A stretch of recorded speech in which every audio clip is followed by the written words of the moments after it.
Peggy 3.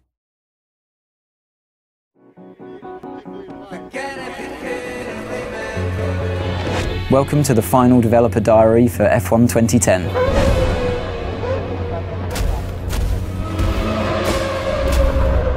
At the beginning of the game, you don't start off as a test driver, you start off as a driver that's managed to secure a seat in a team at the beginning of the year. You know, in the real world, before you go to a track, before you start the season, you're fully aware with your team what the expectations are. Depending on the kind of difficulty level that you've selected, that determines the teams that are open to you at the beginning of the game. You always, as a driver, want to be beating your teammate. That really elevates you in the team. It also alerts the other teams to your ability. The garage is a key location in the game. You've got your animated crew working on your car, your race engineer feeding you intel.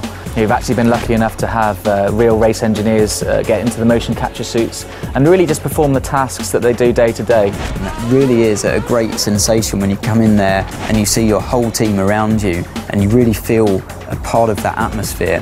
When you talk to teams and you talk to drivers, they don't actually do the level of car setup work you would normally see in a racing game. You're not going there with the wrong gear ratios, with the wrong aero for that circuit. It's up to the driver to just finally tweak the car to your style, not to make drastic changes. The expectations from the driver playing the game are the same as what they would be in real life, given your machinery. You know, at the end of the day, the teammate that you have is the only direct competition that you'll have through the whole season.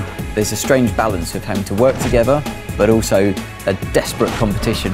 Where it gets a little bit personal is when it comes to events like qualifying and the race, definitely, where you're just out there to beat him no matter what. Your agent, the media and the paddock itself are your feedback mechanism for how well you're doing in the game. The paddock themselves vary location to location. We've got Mike Paddock in Singapore, Melbourne's built in a park, and you're going to see the key buildings. So the paddock's going to get busier, more press there, more pit girls hanging around, more rival drivers interested in you, the better you do on the track. We've got two different types of media in the game. You've got the impromptu media and you've got the press conference. When you speak to the characters in the press conference, it's usually about your race weekend performances. They're not so sensationalist. It's an easier ride for you, definitely, but it's still a moment of celebration. Impromptu characters hanging around the paddock lane, they're always willing to take your first comments when you come out of practice, qualifying and race. The hardest thing, I think, is that if you've had a bad result, then you have to speak to the media and you have to remain calm and always say the right thing. You have to be a little careful of what you say to the media. Sometimes you'll say things in the heat of the moment.